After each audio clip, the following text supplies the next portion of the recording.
कहानी शुरू होती है शंघाई सिटी से।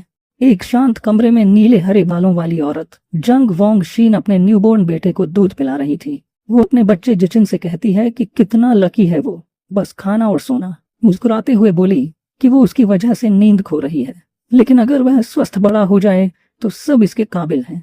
उसे नहीं पता था कि यह बच्चा ऑर्डिनरी नहीं है, वो एक रेनकार्नेटेड इंसान था जो अपने पिछले जीवन की कॉन्शियसनेस लेकर पैदा हुआ।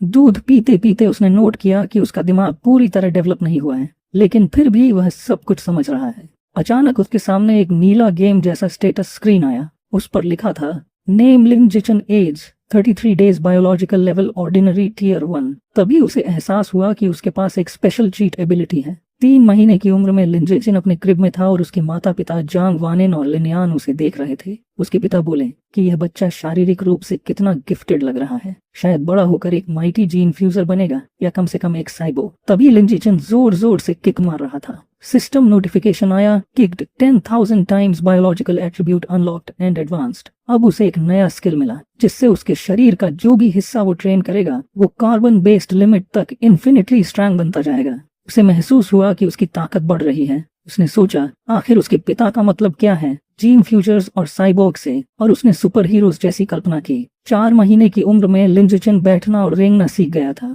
अपने पेरेंट्स को डराने से बचने के लिए वह रात में अकेले ट्रेनिंग करता था। हर बार जब वो क्रॉल करता, सिस्टम उसे पॉइंट से रिवॉर्ड करता।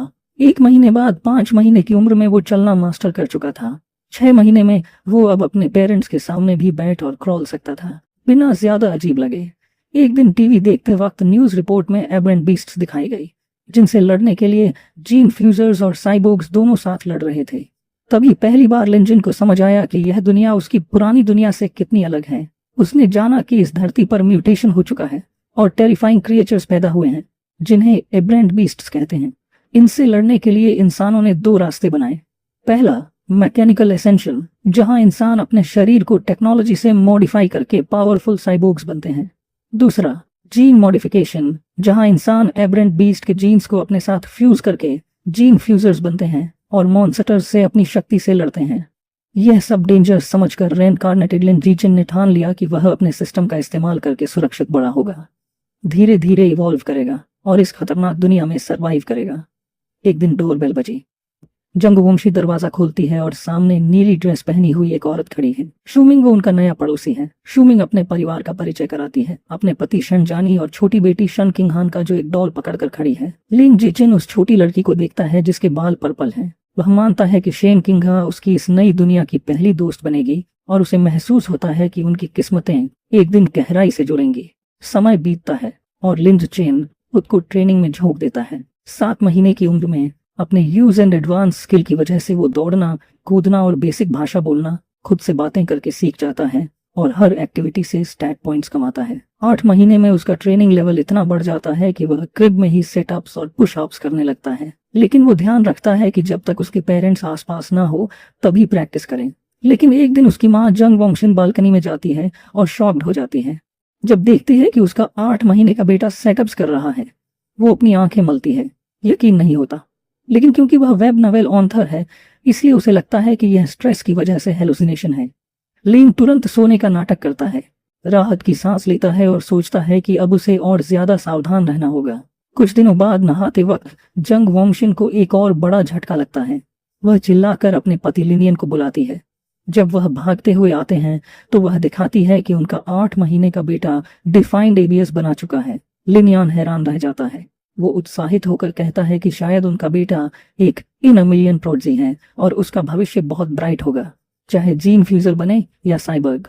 यह जीनियस वाली बातें सुनकर लिन जिचिन चैन की सांस लेता है कि उसका सीक्रेट अभी तक सेफ है। उसे लगता है कि वाकई लकी है जिसके पेरेंट्स दोनों वेब नॉवेल ऑथर्स हैं। लेकिन वो यह भी सोचता है कि इस म्यूटेड अर्थ पर वो अकेला जीनियस नहीं है। वो और उसकी माँ एक न्यूज रिपोर्ट देखते हैं जिसमें दिखाया जाता है कि एक मार्शल आर्ट्स फैमिली का 2 साल का बच्चा एक हाथ से 20 किलो का डंबेल उठा सकता है। जेंग वोंगशिन अपने बेटे को पास खींचकर गर्व से कहती है कि उसका जिनचिन भी उतना ही अमेजिंग है। लिन जिचिन अपनी माँ के इस कॉन्फिडेंस से भावुक हो जाता है और सोचता है कि क्या वो भी 2 साल की उम्र में 20 किलो उठा पाएगा। जब लिन जिचिन सचमुच 2 साल का होता है उसकी ट्रेनिंग रंग लाती है। उसने लो प्रोफाइल रखते हुए गुप्त रूप से अपनी ताकत डेवलप की होती है। अब वो आसानी से एक हाथ से 20 किलो का वेट स्टोरेज रूम में उठा लेता है, लेकिन उसका सेशन बीच में रुक जाता है जब उसकी माँ बुलाती है कि हान शेनकिंग हान का निकनेम खेलने के लिए आ गई है। चौंक कर उसने वेट नीचे रखा और बाहर चला गया। उसने दरवाजा खोला तो सामने शेनिंग हान खड़ी थी, जो अब 2 साल की हो चुकी थी और वह उसे एक टार्ट दे रही थी। लिंजान लिनजिचन अंदर ही अंदर सोचता है कि उनकी अलग मेंटल एज होने की वजह से वह नॉर्मल बच्चों की तरह गेम्स नहीं खेल पाते। जहां हान एक टिपिकल टॉडलर है, वहीं वह हर पल ट्रेनिंग में लगाता है। उसने उसके साथ टाइम बिताने का एक यूनिक तरीका खोज लिया था, क्योंकि हान हमेशा उसके पास रहना पसंद करती थी। वह उसके लिए perfect custom sized weighted vest बन जाती थी एक्सरसाइजेस के दौरान। लेकिन एक प्रॉब्लम बार बार रिपीट होती थी और उसे फिर याद आ गई जब उसने एक गर्म नमी महसूस की। उसने चिल्लाकर कहा कि हान ने फिर से उस पर पेशाब कर दिया है। एक और साल बीत गया। 3 साल की उम्र में लिंग जिनचिन की स्ट्रेंथ एक्सपोनेंशियली बढ़ चुकी थी और अब वह एक हाथ से 40 किलो का वेट आसानी से उठा सकता था। टीवी देखते समय उसने एक रिपोर्ट देखी जिसमें एक 4 साल का प्रोडिजी 30 किलो का डंबेल उठा रहा था। उसने संतुष्टि से नोट किया कि वह पहले से ही उससे ज्यादा स्ट्रांग है, लेकिन अपनी प्रोग्रेस के बावजूद उसका सिस्टम अभी भी उसे ऑर्डिनरी टियर 1 दिखा रहा था। उसने सोचा कि टियर 2 तक पहुंचने के लिए आखिर उसे और क्या करना होगा। इन्हीं सवालों के साथ उसने पहली बार अपने घर से बाहर कदम रखा। बाहर की दुनिया एक स्टनिंग फ्यूचरिस्टिक सिटीस्केप थी, जहां बीस्ट मैन और साइबोर्ग्स नजर आ रहे थे। उसने अंदाजा लगाया कि यही वो जीन फ्यूजर्स और साइबोर्ग्स हैं जिनके बारे में उसने सुना है। अपनी माँ और पड़ोसियों शूंग और शेन चिंगान के साथ वो लाइब्रेरी की ओर गया, क्योंकि उसके पेरेंट्स उसे इलेक्ट्रॉनिक डिवाइसेस इस्तेमाल नहीं करने देते थे। उसके लिए books he best source of information थे। लाइब्रेरी पहुंचकर उसकी माँ ने उसे बच्चों वाले सेक्शन की तरफ इशारा किया, लेकिन लिंग जिचिन सीधे एडवांस्ड इंसाइक्लोपीडियाज की तरफ बढ़ गया और चिंतित शेनिंग हान उसके पीछे चल दी। दोनों माताएं हैरानी से देख रही थीं। शमंग ने पूछा कि उसे यह बुक्स क्यों पसंद है, तो जांग वांग ने अंदाजा लगाया कि यह उसकी जीनियस जीन्स की वजह से है। शेनिंगान ने उसे कुकीज ऑफर की, लेकिन लिन जिचन अपनी रीडिंग में पूरा डूबा हुआ था। इन बुक्स से उसने सीखा कि सारी लाइफ को 6 बायोलॉजिकल लेवल्स में डिवाइड किया गया है। Ordinary, advanced, rare, epic, legendary और मिथिकल, और हर लेवल को 9 टीयर्स में बांटा गया है। उसने महसूस किया कि उसके पेरेंट्स जैसे नॉर्मल इंसान तो बिल्कुल नीचे हैं। ऑर्डिनरी T1 यानी हायर लेवल बीइंग्स की तुलना में बिल्कुल चीन टी जैसे इनसिग्निफिकेंट। ये नॉलेज लिन जिचिन के अंदर एक आग जला गई। उसे अपनी ट्रेनिंग और तेज करनी थी, लेकिन कवर बनाए रखते हुए। तभी उसके सिस्टम ने उसे एक नया क्वेस्ट दिया। 100 मिलियन कैरेक्टर्स पढ़ो और सेलेस्टियल राउट ऑफ विजडम का रिवॉर्ड पाओ। माइंड और बॉडी दोनों को ट्रेन करने के इस चांस से एक्साइटेड होकर उसने यह क्वेस्ट एक्सेप्ट कर लिया। अगले 1 साल तक लिंजिन ने अपना समय शारीरिक ट्रेनिंग और बहुत पढ़ाई में बांट दिया। 4 साल की उम्र में वह और शेन चिन्हान अपने टीचर मिस जांगमे का हाथ पकड़े हुए किंडरगार्टन जाने लगे। उसकी मेहनत रंग लाई। स्कूल शुरू होने के थोड़े समय बाद ही वह ऑर्डिनरी टियर 2 तक पहुंच गया। उसकी फिजिकल ताकत बेहद जबरदस्त थी। वह एक हाथ से 80 किलो वेट उठा सकता था, 1.2 मीटर ऊंचाई तक कूद सकता था और 100 मीटर की दौड़ सिर्फ 11 सेकंड से कम समय में पूरी कर सकता था। यह आंकड़े किसी एडल्ट के लिए भी बहुत बड़े हैं। एक किंडरगार्टनर की तो बात ही छोड़ो। एक दिन उसने देखा कि कुछ बच्चे शेन चिंगहान को घेर कर खड़े हैं और उसे बेडवेटर कहकर चिढ़ा रहे हैं। अपने दोस्त को रुलाते हुए देखकर उसे समझ आ गया कि अब उसे एक्शन लेना होगा। वह नाटकीय अंदाज में सीधा पुलिस के बीच कूद गया, उन्हें घूरा और डरावनी धमकी दी। अगर किसी ने फिर से हान को सताया तो वह हर दिन उनके बेड पर पेशाब कर देगा। उसकी यह बचकानी लेकिन डरावनी धमकी काम कर गई। सारे बुलीज रोने लगे और कसम खाई कि वह कभी किंडरगार्टन वापस नहीं आएंगे। शेन चिन्हान ने अपने प्रोटेक्टर को प्रशंसा भरी नजरों से देखा। इस काम से उसके सिस्टम ने एक नया अचीवमेंट अनलॉक किया, किंडरगार्टन किड किंग का टाइटल और साथ ही एक नई क्वेस्ट सीरीज भी। लीन बेहद खुश था कि अब वह एक साथ कई क्वेस्ट्स पर काम कर सकता है। आधा साल बाद उसने अपना रीडिंग क्वेस्ट पूरा कर लिया। उसने 100 मिलियन कैरेक्टर्स पढ़ लिए थे और उसे इनाम मिला, सेलेस्टियल रूट ऑफ विजडम, जिसने उसे परफेक्ट याददाश्त और पीक ह्यूमन लर्निंग एबिलिटी दी। समय तेजी से बीता और जल्द ही वह और शेन चिन्हान लगभग 7 साल के हो गए, अपने किंडरगार्टन ग्रेजुएशन फोटो के लिए पोज करते हुए। वेकेशन में भी लिंजिन ने आराम नहीं किया। अब वह इतना ताकतवर हो गया था कि 200 किलो बारबेल से ट्रेनिंग कर सकता था। छुट्टियों के दौरान उसकी एबिलिटीज नई ऊंचाइयों पर पहुंच गई। वह 2 मीटर से भी ऊंचा कूद सकता था और 100 मीटर की दौड़ में 8 सेकंड बैरियर तोड़ चुका था। 7.98 सेकंड्स का समय लेकर उसका दिमाग भी उतना ही तेज हो चुका था। उसकी नई एबिलिटी से बूस्ट होकर उसने पहले ही एलिमेंट्री स्कूल का ज्यादातर सिलेबस खत्म कर लिया था। उसकी नई जिंदगी सनशाइन एलिमेंट्री स्कूल में शुरू हुई, क्योंकि वह एडवांस्ड सब्जेक्ट्स खुद ही पढ़ रहा था। एकेडमिक कंपटीशंस उसके लिए आसान थे। उसने effortlessly national elementary school academic competition में पहला स्थान हासिल कर लिया, सिर्फ अपना टाइटल जल्दी अनलॉक करने के लिए। जब भी उसे फ्री टाइम मिलता वह शेन चिंगहान को प्राइवेट ट्यूटरिंग देता। वह भले एक्सेप्शनल टैलेंट नहीं थी, लेकिन मेहनती जरूर थी। उसकी मदद से उसकी ग्रेड्स तेजी से इम्प्रूव हो गई। सिर्फ एक सेमेस्टर बाद ही वह क्लास में दूसरे नंबर पर आ गई, जबकि लिन जिचिन पहले स्थान पर था। अपनी क्वेस्ट को स्पीड अप करने के लिए उसने स्कूल स्पोर्ट्स मीट्स में भी हिस्सा लिया और हर रिकॉर्ड तोड़ डाला। उसे लगा था कि उसकी स्कूल लाइफ इसी प्रेडिक्टेबल रूटीन में चलती रहेगी, लेकिन तभी एक नया स्पेशल ट्रांसफर स्टूडेंट आया। टीचर ने नए स्टूडेंट का परिचय कराया, एक लड़की लंबे सिल्वी ब्लू बालों के साथ, जिसका नाम था बाय। लिन जिचिन ने तुरंत समझ लिया कि वह अलग है। जैसे ही वह दरवाजे पर खड़ी हुई, उसे फेंट अनयूजुअल ऑरा महसूस हुआ जो किसी नॉर्मल इंसान की नहीं थी। जैसे ही नई ट्रांसफर स्टूडेंट बाय श्योर सीट ढूंढने के लिए अंदर चली, बाकी स्टूडेंट्स जिज्ञासा से उसे देखने लगे। शान चिंग हन झुकर लिन जिचिन, जिसे वह प्यार से शौचन बुलाती है, उसे फुसफुसाती है कि बशु के बाल कितने सुंदर हैं, बिल्कुल विंटर की स्नोफ्लेक्स जैसे। लेकिन लिन जिचिन का मूड ब्यूटी पर बात करने का नहीं था। जैसे ही बयू उसके पास आकर बैठी, उसका ध्यान उस अजीब नॉन ह्यूमन ऑरा पर था जो वो उससे महसूस कर रहा था। उसने सोचा, क्या यह कोई जीन फ्यूजर है या फिर किसी का डिसेंडेंट? आने वाले दिनों में 22 सबके लिए एक रहस्य साबित हुई। वो किसी से बात नहीं करती थी और जैसे ही क्लास खत्म होती अपना सिर डेस्क पर रख देती और बिल्कुल हिलती भी नहीं। वो तो बम मुश्किल वॉशरूम के लिए भी उठती थी। शुरुआत में बच्चे क्यूरियस थे, यहाँ तक कि उसके सोते हुए फोटोज भी लेते थे, लेकिन जब उसका बिहेवियर वैसा ही रहा तो सबका इंटरेस्ट चला गया और क्लासरूम फिर से नॉर्मल हो गया। लेकिन 1 महीने बाद यह शांति टूट गई। एक अजीब फिनोमिनन शुरू हुआ। बाबर के शरीर से एक सफेद चिपचिपा लिक्विड निकलने लगा। वो सब्सटेंस बहुत बदबूदार था और उसके कपड़ों और पैरों पर बहता रहा। बाकी स्टूडेंट्स ने घृणा से रिएक्ट किया और शिकायत करने लगे कि स्मेल कितनी खराब है। एक लड़का मजाक उड़ाते हुए गंदी बातें करने लगा और फिर अपनी पानी की बोतल उस पर उड़ेल दी, कहते हुए कि वह उसे वॉश कर रहा है। अपमानित और भीगी हुई बिशु ने डेस्क पर अपनी मुट्ठी भी ली। आंसू उसके चेहरे पर बहने लगे और वह हल्की हल्की सिसकियों के साथ रोने लगी। पुलिस उसकी हालत देखकर जोर जोर से हंसने लगे। अपनी डेस्क से देखते हुए शन चिंगहान ने चिंता भरी नजरों से लिन चिन से पूछा, क्या हम उसकी मदद कर सकते हैं? लिन चिन उलझन में था। उसने तो शुरू से महसूस किया था कि बायु खतरनाक है, तो फिर वह क्यों रो रही है, लेकिन उसने मदद करने का फैसला किया। जैसे ही वह पुलिस की तरफ बढ़ा, उसने अपनी सोच फिर से बदली। शायद वो सचमुच कोई खतरा नहीं, बस एक कमजोर लड़की थी जिसे सताया जा रहा था और उसे कदम उठाना ही होगा। लिनीचन सीधा मेन बुली के पास गया और उसकी कॉलर पकड़ ली। उसने नाम लेकर कहा, ग्वनचुन। एक डरावनी मुस्कान के साथ उसने उसे ऑर्डर दिया कि तुरंत बमाओ की डेस्क साफ करो। गानचुन डर के मारे हकलाने लगा और बोला, हाँ अभी साफ करता हूँ। बाकी पुलिस को भी पता था कि अब वह फंस चुके हैं, क्योंकि लिंडसी का नाम स्कूल में बदनाम था, पढ़ाई और लड़ाई दोनों में माहिर। यहाँ तक कि 6th ग्रेडर्स भी उससे पंगा नहीं लेते थे।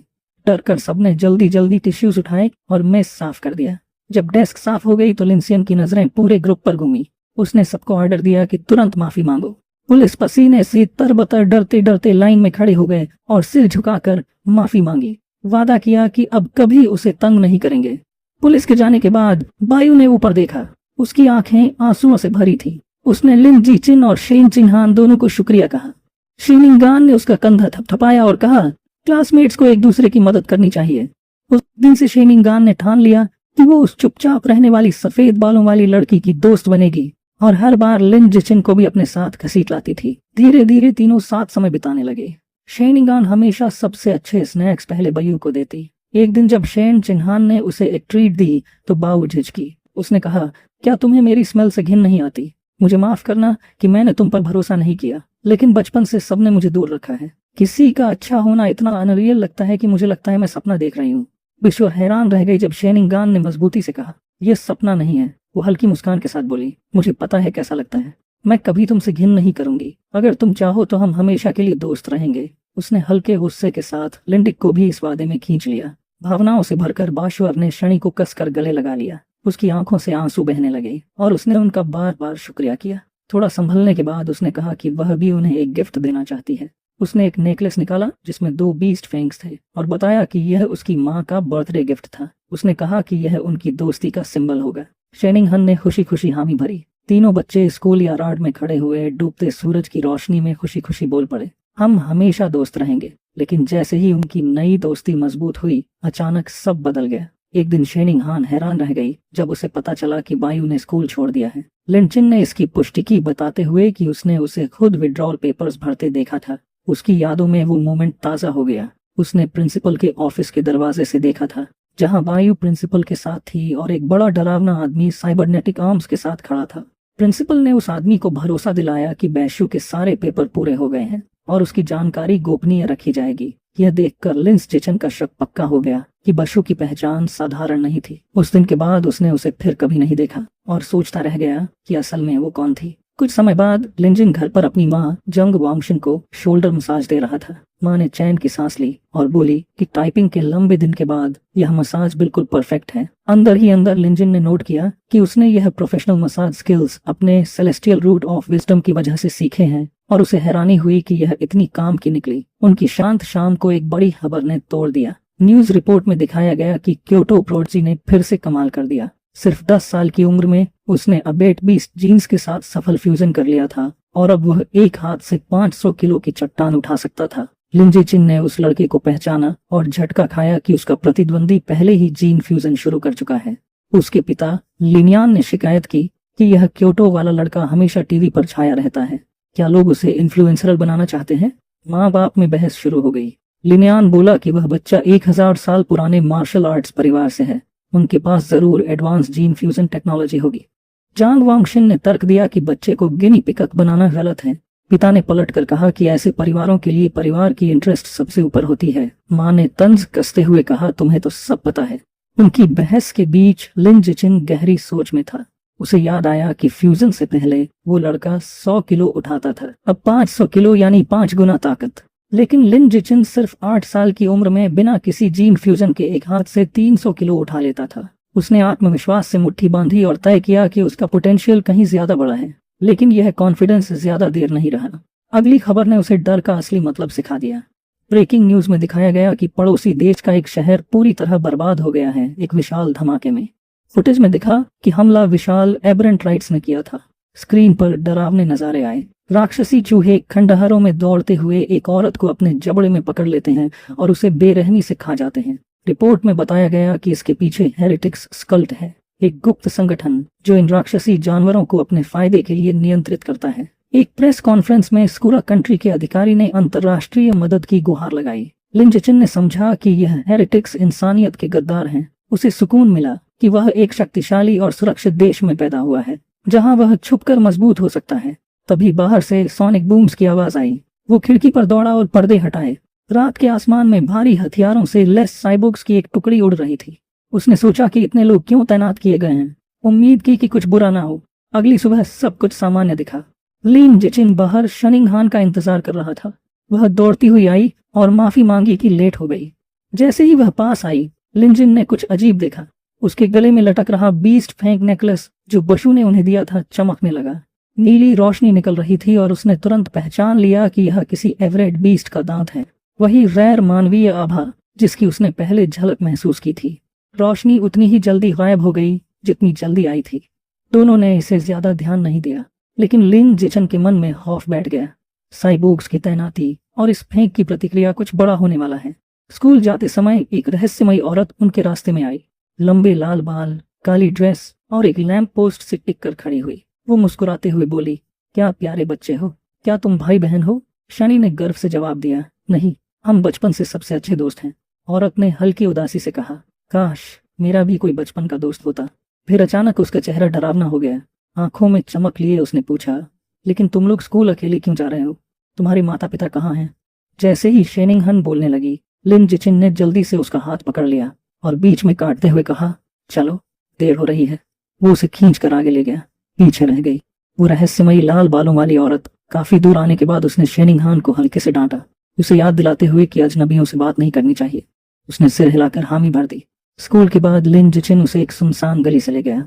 शेनिंगहान घबराकर बोली कि यह जगह कितनी डरावनी है। लिन जिचिन ने समझाया कि इस इलाके को गिराने का काम तय हो चुका है और सब लोग पहले ही यहाँ से जा चुके हैं।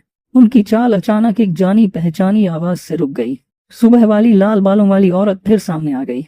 ये कहते हुए कि आखिर तुम लोग स्कूल से बाहर आ ही गए।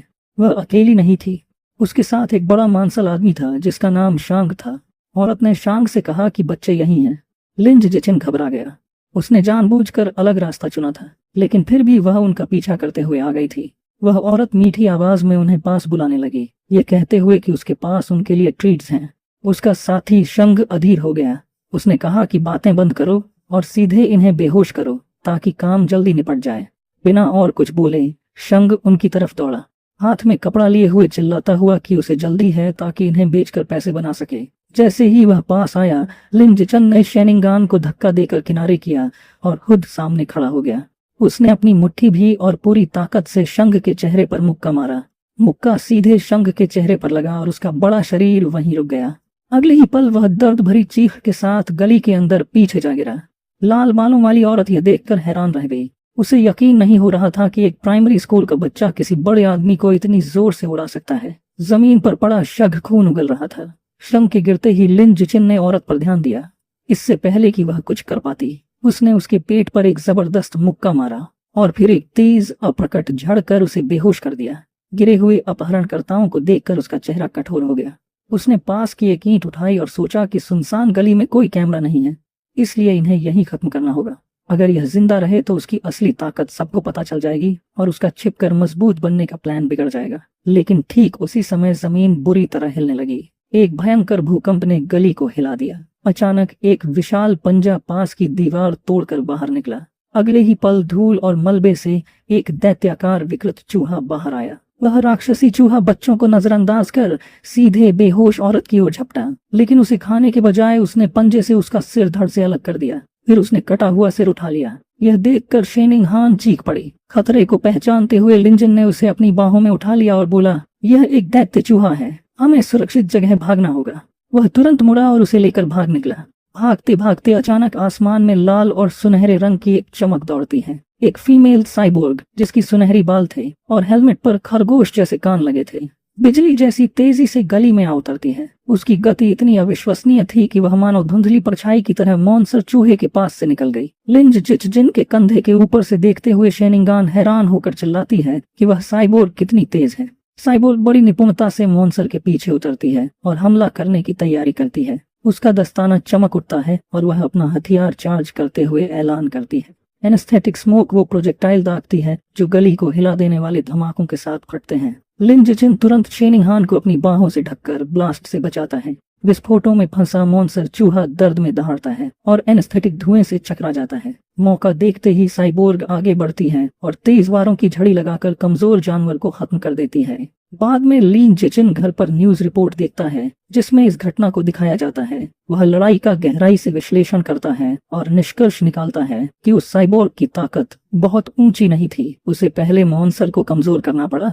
और फिर भी उसे खत्म करने में पूरे 7 मिनट लगे। वो सोचता है कि मॉन्स्टर चूहे कितने खतरनाक जीव होते हैं जो 10 मीटर से ज्यादा लंबे हो सकते हैं और ऑर्डिनरी 5th टियर तक पहुंच सकते हैं। हालांकि वह दोनों सुरक्षित बच निकले। यह घटना उसे फिर याद दिलाती है कि यह दुनिया कितनी खतरनाक है।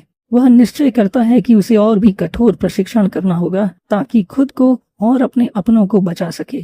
इसके बाद उसे अपने ट्रेनिंग स्पेस में देखा जाता है जहां वह भारी बारबेल के साथ वेटेड स्क्वाट्स कर रहा होता है। सिस्टम उसे इसके लिए पॉइंट से पुरस्कृत करता है। भले ही मॉन्स्टर चूहों का खतरा मंडरा रहा है, जिंदगी आगे बढ़ती रहती है। कुछ ही समय बाद लिन जिचिन और शेनिंगान अपने 9वें जन्मदिन का जश्न मनाते हैं। दोनों परिवार एक बड़े केक के इर्द गिर्द जमा होते हैं। विश मांगने के बाद दोनों एक दूसरे को तोहफे देते हैं। अपनी सेलेस्टियल रूट ऑफ विजडम की बदौलत लिन जिचिन ने सिर्फ एक रात में खुद से नक्काशी सीख ली थी और शेनिंग हान के लिए बारीक डिजाइन वाला लकड़ी का हेयर पिन बना डाला। शेनिंग हान बहुत खुश हो जाती है, उसे बालों में लगाकर मुस्कुराती है और कहती है कि उसे यह बहुत पसंद है। समय तेजी से बीतता है और दोनों एलिमेंट्री स्कूल से ग्रेजुएट होकर मिडिल स्कूल शुरू करते हैं। इसी समय सिस्टम उसे नोटिफाई करता है कि उसने 9 साल की कंपलसरी एजुकेशन पूरी करके नया अचीवमेंट हासिल किया है। किंडरगार्टन किड किंग और एलिमेंट्री स्कूल टॉप डॉग दोनों टाइटल्स अनलॉक हो जाते हैं। वह उत्साहित हो जाता है कि अगला टाइटल मिडिल स्कूल ओवरलोड होगा जिससे उसे survival of the fittest attribute मिलेगा। छुट्टियों के दौरान भी वह हाई इंटेंसिटी ट्रेनिंग करता है। उसके ट्रेनिंग सेशन में शामिल होता है। पीठ पर भारी चट्टान रखकर 1000 पुश एप्स, जिससे उसकी इसमें भारी बढ़ोतरी होती है। उसकी मेहनत रंग लाती है। स्कूल शुरू होने से ठीक पहले 10 किमी दौड़ के बाद उसका सिस्टम ऐलान करता है कि उसकी बायोलॉजिकल लेवल बढ़कर ऑर्डिनरी 3rd टियर तक पहुंच गई है। उसके शारीरिक गुण आश्चर्यजनक रूप से बढ़ गए थे। अब वह एक हाथ से 700 किलो उठा सकता था, 4 मीटर ऊंचाई तक कूद सकता था और 100 मीटर की दौड़ केवल 6 सेकंड में पूरी कर सकता था। अपनी ताकत बढ़ते हुए देखकर वह सोचता है कि क्योटो का प्रोडजी अब किस स्तर पर पहुंच चुका होगा। संयोग से स्कूल शुरू होने से एक रात पहले टीवी पर एक नई खबर प्रसारित होती है। रिपोर्ट में बताया जाता है कि अब 14 साल का हो चुका प्रोडजी विशाल चींटी के जीन के साथ फ्यूज हो चुका है और एक हाथ से 2000 किलो का मिश्र धातु ब्लॉक उठा सकता है। लिंच जिचिन गणना करता है क्योंकि विशाल चींटी के जीन ताकत को 4 से 8 गुना तक बढ़ा देते हैं, तो प्रोडजी की असली ताकत बिना जीन के सहारे लगभग 500 किलो ही है। इसका मतलब यह था कि वह अब भी बुनियादी रूप से प्रोडी से ज्यादा ताकतवर है। यह सोचकर उसके चेहरे पर मुस्कान आ जाती है और वह कल्पना करता है कि भविष्य में जीन फ्यूजन के साथ वह कितना शक्तिशाली बनेगा। अगले दिन मिडिल स्कूल शुरू होता है। शहर का टॉप स्टूडेंट होने की वजह से सभी बेहतरीन मिडिल स्कूल्स ने उसे अपने यहाँ बुलाने की कोशिश की थी, लेकिन उसने शंघाई मिडिल स्कूल का निमंत्रण स्वीकार किया, इस शर्त पर कि शेनिंग हान भी उसी की क्लास में होगी। रजिस्ट्रेशन के समय प्रिंसिपल और नए क्लास टीचर उनका स्वागत करते हैं और बताते हैं कि वे उस पर कितना भरोसा कर रहे हैं।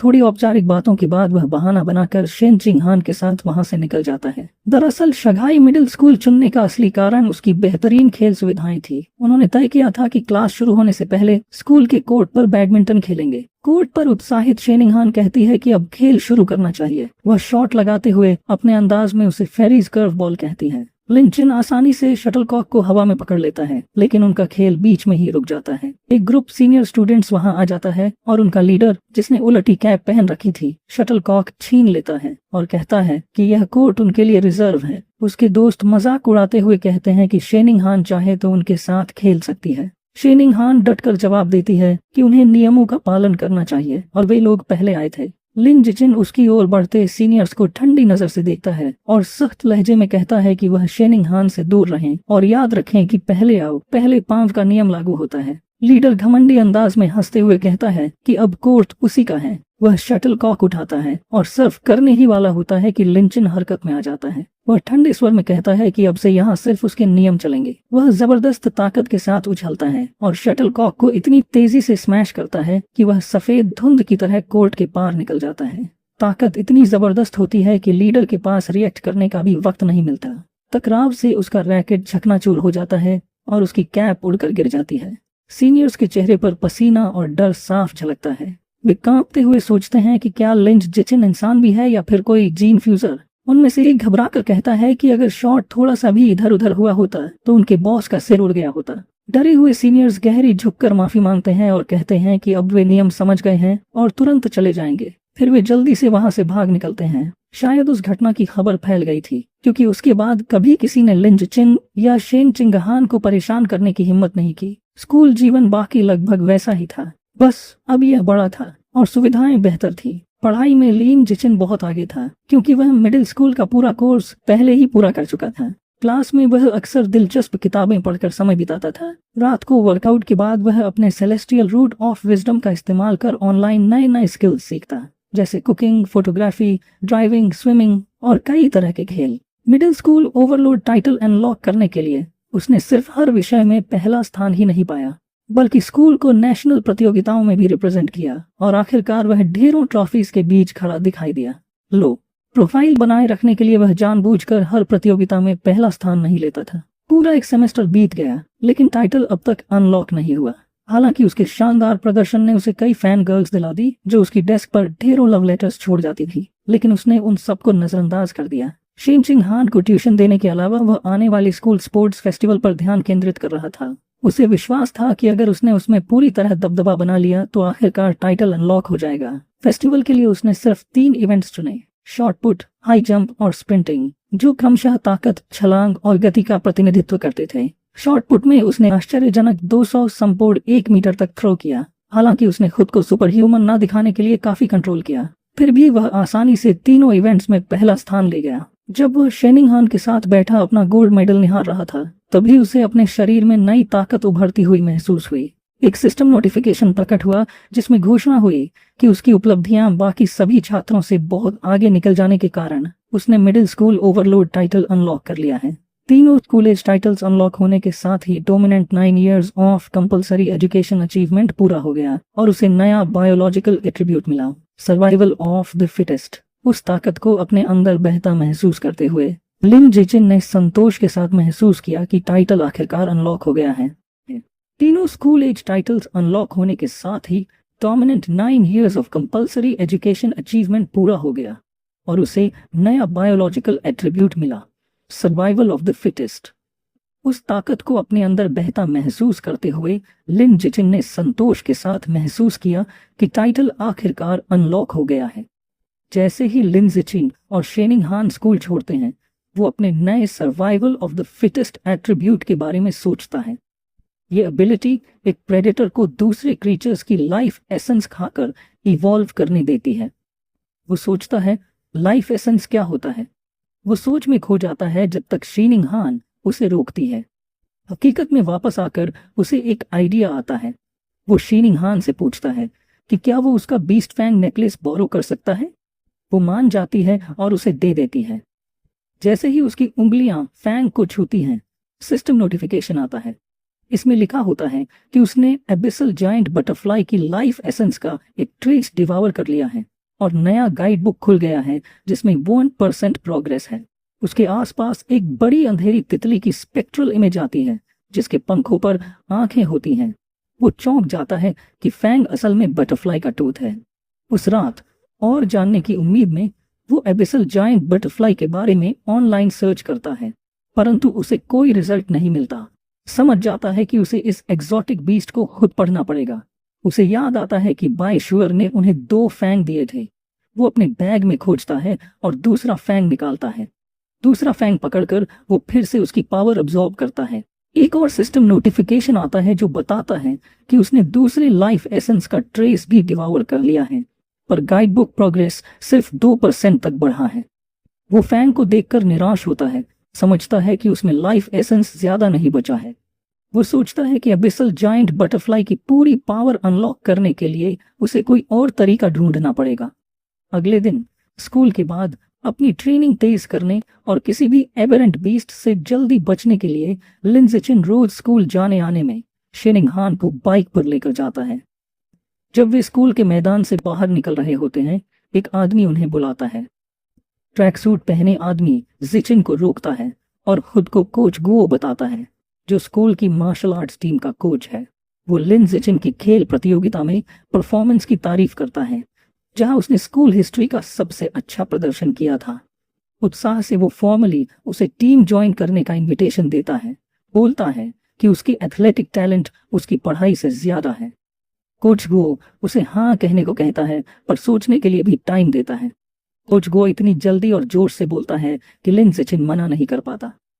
जब वे बाइक पर निकलते हैं, कोच उन्हें विदा कहता है और बताता है कि मार्शल आर्ट्स टीम जिम के रूम सी में है और अगली बार अगर फ्री हो तो आने के लिए कहता है। सूरज ढलते ही लिन जिचिन अपने कमरे में वापस आता है। अपनी नई एबिलिटी टेस्ट करने के लिए तैयार होता है। वो हाथों से हाथ मारकर एक कॉकरोच और मस्कीटो मारता है जो उसे मिला। वो मरे हुए इंसेक्ट्स को देखता है, पर कोई पावर सर्ज महसूस नहीं करता। समझता है छोटे और आम क्रीचर्स मारने से स्किल एक्टिवेट नहीं होती। वो सोचता है कि सिर्फ ताकतवर या एग्जॉटिक बीस्ट्स में लाइफ एसेंस होती है, जिसे डिवावर कर वो इवॉल्व कर सकता है। इस नए आइडिया की जांच के लिए वो एक सुपरमार्केट जाने का फैसला करता है, जहां बीस्ट मीट बेचा जाता है। शीनिंग हान को पीछे बिठाकर वो शहर की तरफ बाइक चलाता है। जल्दी ही वे एक बड़ा मल्टी स्टोरी सुपरमार्केट पहुंचते हैं। अंदर वे गलियारों के माध्यम से चलते हैं और लिन जिचिन नोट करता है कि भले ही बहुत सारा बीस्ट मीट है, लेकिन वो सब प्री पैकेज्ड है। उसे पता है कि बिना मांस को छुए वह अपनी थियरी नहीं टेस्ट कर सकता। जब वह फ्रस्ट्रेटेड होने लगता है, तभी उसे एक बुचर की आवाज सुनाई देती है जो ताजा काटा गया बीस्ट मीट बेच रहा है। वो एक काउंटर देखता है जहां लिखा होता है fresh beast meat, pre packaged नहीं, सेफ टू ईट। वहां एक बुचर बड़े टुकड़ों में मांस काट रहा होता है। लिन जिचिन शेनिंग हान से कहता है कि वो इंतजार करे और वो मांस को चेक करने वाला है। वह और कुछ नहीं बताता, बस जल्दी से काउंटर की ओर भागता है। वह अपना हाथ फ्रेश कटे बीस्ट मीट पर रखता है। जैसे ही उसका हाथ मांस से टच होता है, एक तेज पर्पल एनर्जी की लहर उसके अंदर बहने लगती है। जैसा कि उसने सोचा था, बीस्ट मीट में लाइफ एसेंस की मजबूत लहर होती है। वह एक्साइटमेंट में मुट्ठी मजबूत कर लेता है और चेहरे पर बड़ी मुस्कान आ जाती है। शेनिंग हान इसे देखकर हैरान होती है, सोचती है कि सिर्फ मांस छूने से वह इतना एक्साइटेड क्यों हो रहा है। वह उसके पास जाकर कंफ्यूज्ड और कंसर्न्ड होकर पूछती है कि मांस कैसा लग रहा है। लिन जिचिन कूल बने रहने की कोशिश करता है और कैजुअली कहता है कि मांस सामान्य से ज्यादा ताजा लगता है और पूछता है क्या वो भी छूना चाहती है। शेनिंग हान हाथों से तेजी से इनकार करती है और कहती है कि उसने काफी छुआ है दोनों के लिए।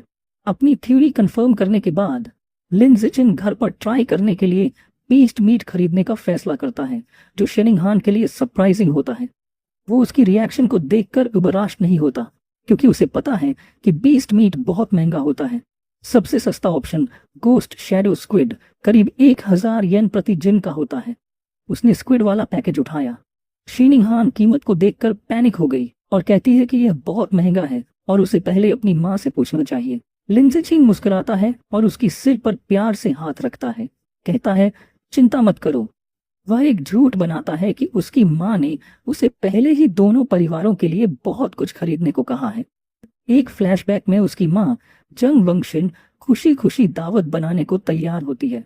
अंदर से लिन जिचिन स्वीकार करता है कि शेयरिंग उसकी योजना का हिस्सा है, लेकिन उसका ज्यादा इम्पोर्टेंट कारण यह टेस्ट करना है कि क्या वह खाने के दौरान लाइफ एसेंस अब्सॉर्ब कर सकता है, क्योंकि उसे डर है कि सीधे अब्सॉर्प्शन से मांस खराब हो जाएगा। चेकआउट पर वह गोस्ट शैडो स्क्विड के 3 पैकेज 29.94 येन में खरीदता है। महिला कैशियर उसका धन्यवाद करती है। जैसे ही वे बाहर निकलते हैं, लिन जिचिन सोचता है कि मांस कितना महंगा था और सोचता है कि अगली बार कब वे इसे अफोर्ड कर पाएंगे। जब तक वे शॉपिंग खत्म करते हैं, रात के 9 बजे के बाद हो चुका होता है। शहर हाल ही में क्योटिक रहा है, इसलिए वे सेफ्टी के लिए सीधे घर जाने का फैसला करते हैं। घर जाते वक्त लिन जिचिन अपने एक्सपेरिमेंट के बारे में सोचता रहता है। इंतजार नहीं कर पाता तो चुपके से अपने बास्केट में रखे मांस के पैकेज पर हाथ रख देता है। तुरंत उसे वही परिचित पर्पल एनर्जी की तेज लहर महसूस होती है। उसका सिस्टम कंफर्म करता है कि उसने घोस्ट शैडो स्क्विड की लाइफ एसेंस का एक हिस्सा डिवोर कर लिया है। उस क्रिएचर का नया गाइड बुक अनलॉक हो जाता है, लेकिन प्रोग्रेस सिर्फ 0.1% ही बढ़ता है। उसके दिमाग में एक डरावनी मल्टी आइड स्क्विड की छवि आती है। जब वे शांत सड़कों से बाइक चला रहे होते हैं तो वह थोड़ा मानसिक हिसाब करता है। उसे समझ आता है कि थोड़ा सा मांस खाकर सिर्फ उसकी ताकत का छोटा हिस्सा ही अनलॉक हुआ है। वह सोचता है कि उसे गाइड बुक में 100% पहुंचने के लिए 100 जिन तक डिवोर करना पड़ेगा, जिसकी कीमत लगभग 1000 येन होगी। वह स्क्विड की खास काबिलियत के बारे में सोचता है जो पानी में घुलकर गायब हो जाती है और तय करता है कि यह ताकतवर स्किल कीमत के लायक है।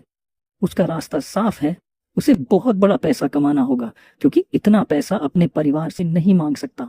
फिर उसे याद आता है कि मांस खरीदने का दूसरा कारण यह था कि टेस्ट करे कि क्या लाइफ एसेंस को एब्जॉर्ब करने से मांस खराब हो जाता है।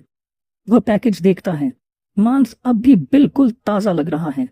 वह खुश हो जाता है कि एसेंस लेने से मांस खराब नहीं होता। जैसे जैसे वह इसकी शक्ति एब्जॉर्ब करता है, स्क्विड के लिए उसका प्रोग्रेस बार बढ़कर 3% हो जाता है। उसकी एकाग्रता उस वक्त टूटी जब शेनिंग हान ने चेतावनी दी। उसने तेजी से ब्रेक लगाकर बाइक रोकी, बस कुछ इंच दूर एक जोड़े से टकराने से बचते हुए, और माफी मांगी। उसने खुद को डांटा कि क्यों उसने ध्यान नहीं दिया कि वह कहाँ जा रहा है, और सोचने लगा कि यह लेन इतना भीड़ भाड़ वाला क्यों है। शेनिंग हान आगे इशारा करती है। वे एक टेंशन भरी स्थिति देखते हैं। एक मस्कुलर लाल बालों वाला आदमी एक महिला को चाकू की नोक पर बंधक बनाए हुए है। शेनिंग हान डर के मारे बंधक को अपनी टीचर जिया के रूप में पहचानती है। वह आदमी भीड़ को धमकाता है। पुलिस अधिकारी मेगाफोन से स्थिति शांत करने की कोशिश कर रहे हैं। पुलिस कप्तान एक अधिकारी अबिंग को रोकता है और कहता है कि बेवजह गोलीबारी न करे। कप्तान बताता है कि लक्षित व्यक्ति बंधक के बहुत करीब है और उसे ढाल के रूप में इस्तेमाल कर रहा है, इसलिए साफ निशाना लगाना असंभव है। अधिकारी सोने की गैस की सलाह देता है। पर कप्तान मना कर देता है क्योंकि उसे डर है कि इसका असर होने से पहले संदिग्ध उत्तेजित हो सकता है। पुलिस झिझक रही होती है, तभी लिन जिचिन आगे बढ़ता है। वह फुटपाथ से एक छोटा पत्थर उठाता है और अविश्वसनीय गति और सटीकता से उसे फेंक देता है। पत्थर अधिकारी अबिंग के बंदूक पर लग जाता है, जिससे वह मिसफायर कर जाता है। गलत गोली बंधककर्ता के हाथ में लगती है, जिससे वह चिल्लाता है और अपना चाकू गिरा देता है। इससे टीचर जिया आजाद हो जाती है। मौका पाकर पुलिस कप्तान अपनी टीम को आगे बढ़ने का आदेश देता है। अधिकारी तेजी से आगे बढ़ते हैं और हथियारबंद संदिग्ध को पकड़ लेते हैं। एक महिला अधिकारी डर गई, लेकिन सुरक्षित टीचर जिया को सहारा देती है। स्थिति कंट्रोल में आते ही लिन जिचिन चुपके से अपनी बाइक पर चढ़ता है। शेनिंग हान बड़ी आंखों से उसे देखती है और पूछती है कि क्या उसने पत्थर फेंका था।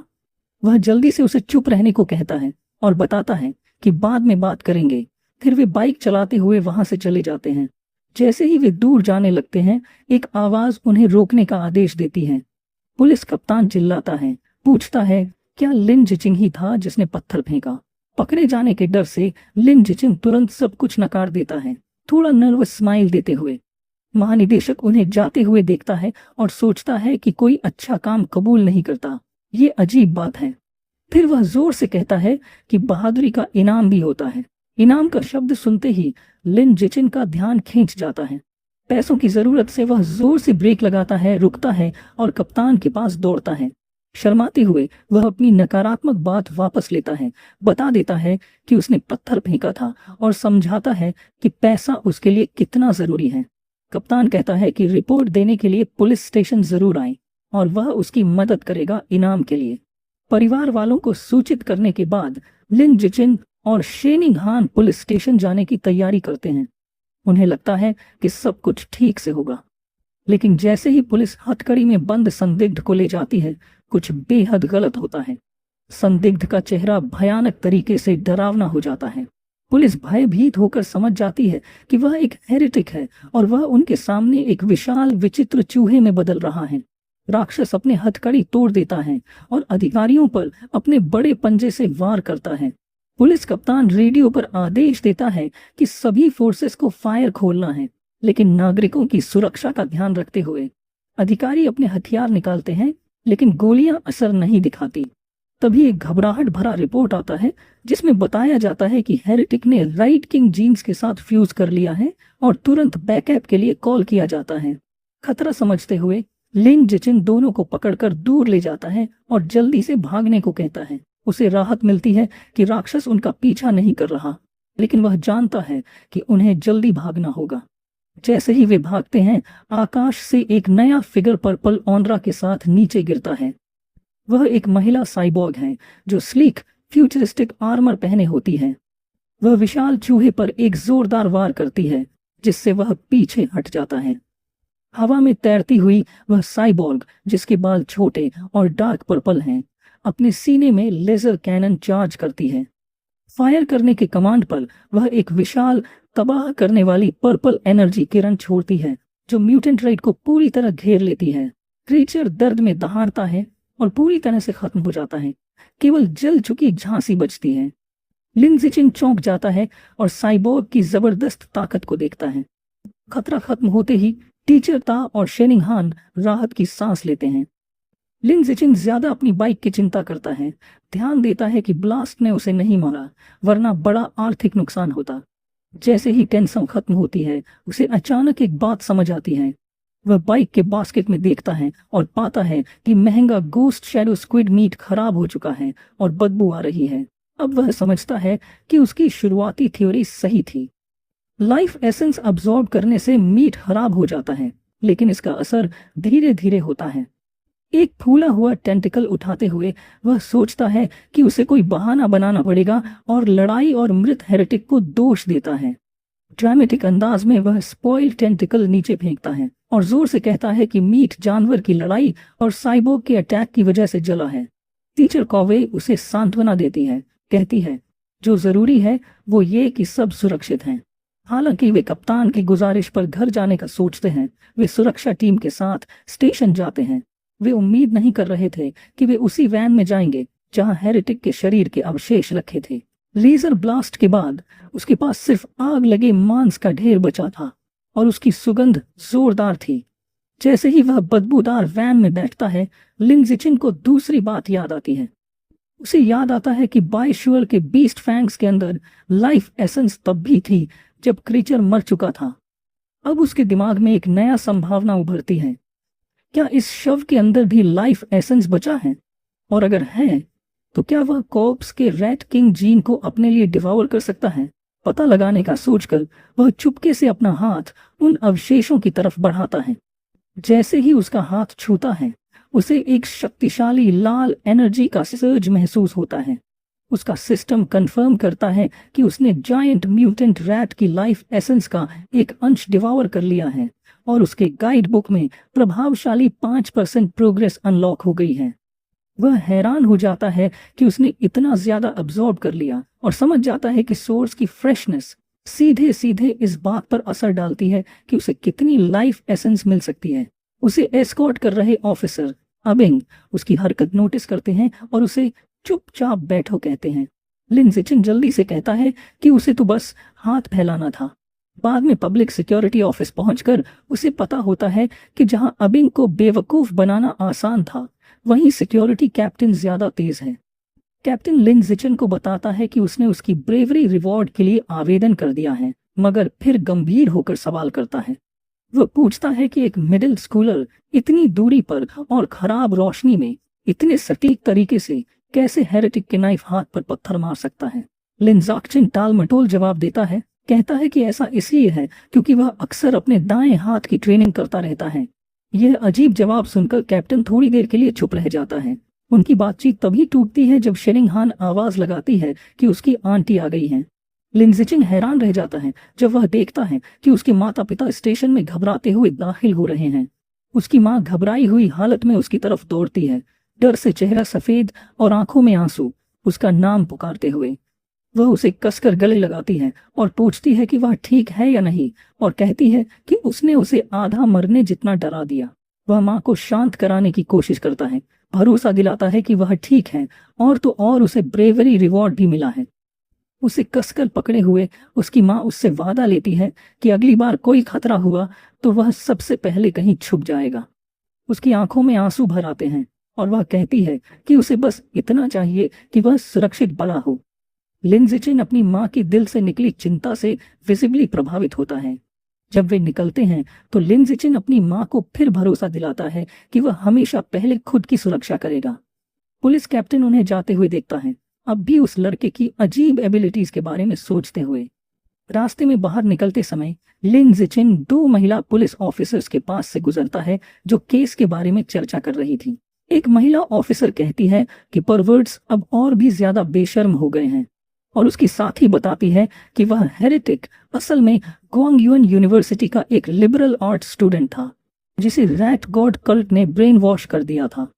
पहली ऑफिसर उस कल्ट को कोसती है, लेकिन दूसरी इंगित करती है कि उन्हें जड़ से समस्या खत्म करनी पड़ेगी, और वो है self proclaimed rat king.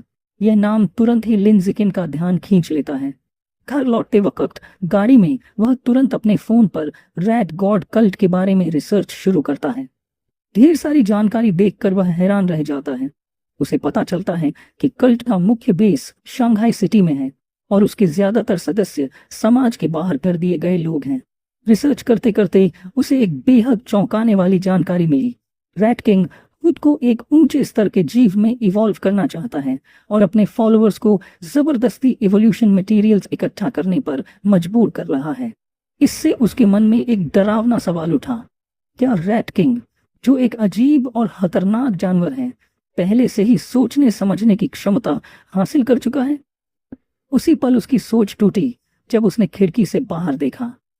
Footpath पर उसे एक इतना बड़ा चूहा दिखा जो बिल्ली के बराबर था। एक पल के लिए उसने सोचा, क्या यह रैट किंग से जुड़ा हो सकता है? लेकिन फिर खुद को समझाया कि दक्षिण में इतने बड़े चूहे होना कोई नई बात नहीं। उसने इस ख्याल को झटका और महसूस किया कि शेरिंगहान पूरी तरह चुप है। उसने उसकी तरफ देखा तो पाया कि वह असहज होकर हिल रही है, अपने घुटनों को कसकर जोड़े हुए है। वह तुरंत समझ गया, बचपन से ही शीनिंग हान जब भी घबराती है या डरती है, वह अपना ब्लैडर कंट्रोल नहीं कर पाती। भले ही यह उसके लिए शर्म की बात हो, लेकिन लिन जिचिन को हमेशा लगता रहा कि उसके अंदर की यह अजीब सी प्रतिक्रिया किसी छुपी हुई शक्ति से जुड़ी हो सकती है। घर पहुंचकर लिन जिचिन की मां जांग वोंग यह देखकर हैरान रह गई कि लगभग 3000 येन की बीस्ट मीट गायब है। लिन जिचिन ने तुरंत एक बहाना बना लिया और शर्माते हुए बोला कि इमरजेंसी में भागते समय शायद वह कहीं गिर गई। उसकी मां ने तुरंत उसकी सुरक्षा को पहली प्राथमिकता दी और कहा कि मांस की चिंता छोड़ो, बस इतना मायने रखता है कि तुम सुरक्षित हो। लिन जिचिन ने अंदर ही अंदर चैन की सांस ली, लेकिन कहानी यही खत्म नहीं हुई। वह इस बात से खुश था कि उसने अपनी मां को मूर्ख बना लिया, मगर उसके पिता लिन यनसन और भी जिद्दी निकले। उन्होंने कहा कि वह उस महंगे मांस को ढूंढने वापस जाएंगे और शेखी बघारते हुए बोले कि भले ही वह एक फेडेड वेज स्लेव हैं, मगर हिम्मत और जज्बे में किसी से कम नहीं। लिन जिचिंग ने उन्हें रोकने की कोशिश की और कहा कि लौटना बहुत खतरनाक है और वैसे भी मांस तो अब खराब हो चुका है। लेकिन उसके पिता शक में पड़ गए और पूछा, तुम्हें कैसे पता चला कि मांस खराब हो गया है?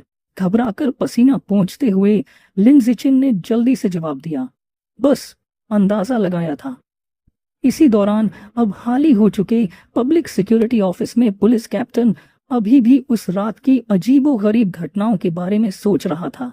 सिगरेट के कश खींचते हुए वह यही सवाल बार बार दोहराता रहा कि एक साधारण मिडिल स्कूलर इतनी अविश्वसनीय पावर और प्रिसीजन के साथ पत्थर कैसे फेंक सकता है। अचानक उसे कमरे के कोने से अजीब सी आवाज सुनाई दी। उसकी आंखें चौड़ी रह गई जब उसने देखा फाइलिंग कैबिनेट्स के ऊपर एक विशाल रैट बैठा हुआ है, जो किसी भी साधारण चूहे से कहीं बड़ा था। उससे पहले कि वह कुछ कर पाता, वो जायंट रैट छलांग लगाकर नीचे कूद गया। कप्तान ने तुरंत अपनी पिस्टल निकाली और सीधे फायरिंग शुरू कर दी। जो हुआ वो बेहद तेज, हिंसक और खून से लथपथ मंजर था और एक खूनी धुंध में जाकर खत्म हो गई। अगले दिन क्लास में लिनिच अपनी डेस्क पर बैठे हुए भारी सांस भरता है। पिछली रात को याद करते हुए उसे एहसास होता है कि वह अभी भी काफी कमजोर है, चाहे वो ताकतवर हेरेटिक हो या फिर वो फीमेल साइबॉर्ग। उसे जल्दी पैसे कमाने होंगे ताकि ज्यादा बीस्ट मीट खरीद कर अपनी गाइड बुक का प्रोग्रेस बार भर सके, जैसे कि गोस्ट शैडो स्क्विड। कुछ देर वह सोचता है कि शायद इन्फ्लुएंसर बनना या स्टडी मटेरियल्स बेचना काम आ जाए, लेकिन तुरंत ही इस आइडिया को खारिज कर देता है। उसे लगता है कि ये सब बहुत फ्लैशी है और उसके लो प्रोफाइल के लक्ष्य के खिलाफ है। अचानक उसके दिमाग में एक नई सोच आ जाती है। उसे याद आता है कि इस दुनिया में एकेडमिक्स से ज्यादा मार्शल आर्ट्स और जीन फ्यूजन की अहमियत है। वह तय करता है अब एक्शन लेने का समय आ गया है।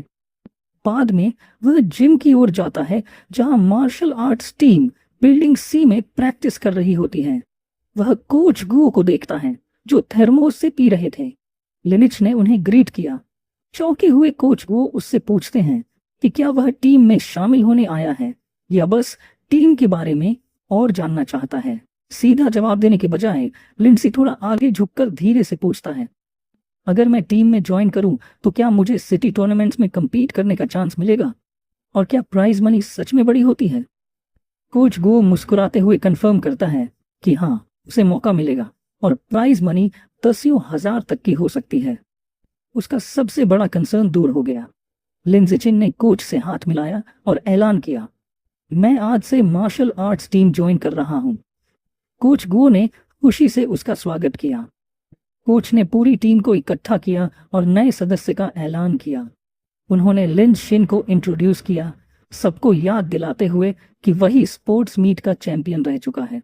टीम के बाकी मेंबर जांग काई, वांग त्यानिंग, ओरिंग, लियू तोंग और हान यीगो एक एक करके अपना परिचय देते हैं। आखिर में लिन जिचिन खुद अपना परिचय देता है। चूंकि लिन जिचिन ने पहले कभी मार्शल आर्ट्स की कोई फॉर्मल ट्रेनिंग नहीं ली थी, कोच गो ने उसे बेसिक फिस्ट और लेग टेक्निक्स सिखाना शुरू किया। कोच ने समझाया कि देखने में ये मूव्स आसान लगते हैं, लेकिन असल में इन्हें मास्टर करना मुश्किल है। उसने बताया कि टीम का सबसे तेज सीखने वाला स्टूडेंट ली शुआंग ने भी इन्हें परफेक्ट करने में पूरा 1 हफ्ता लगाया था। फिर कोच ने लिन जिचिन को हौसला दिया कि अब वह खुद ट्राई करे। लिनी चेन ने तुरंत एक रेडी स्टांस में खड़े होकर तैयारी की। उसकी विजडम एट्रीब्यूट में छुपी सेलेस्टियल रूट की वजह से, जिसमें उसे ऊपर से मिली मार्शल आर्ट्स की गहरी समझ भी है, उसने सिर्फ देखकर कोच की पूरी डिमॉन्स्ट्रेशन को याद कर लिया और अच्छे से समझ भी गया। जैसे ही वह फिस्ट टेक्निक्स की प्रैक्टिस करता है, सिस्टम से नोटिफिकेशन आता है, उसकी वाइटैलिटी, स्ट्रेंथ, डेक्सटेरिटी और प्रोफिशिएंसी में पॉइंट्स मिलते हैं। वह हाथ और मुक्के के सभी मूवमेंट्स ऐसे करता है जैसे बिल्कुल परफेक्ट, न कोई गलती, न कोई देरी। फिर वह बिना किसी रुकावट के लेग टेक्निक्स पर जाता है और पावरफुल, बिल्कुल स्मूथ किक्स दिखाता है। एक और सिस्टम नोटिफिकेशन आता है।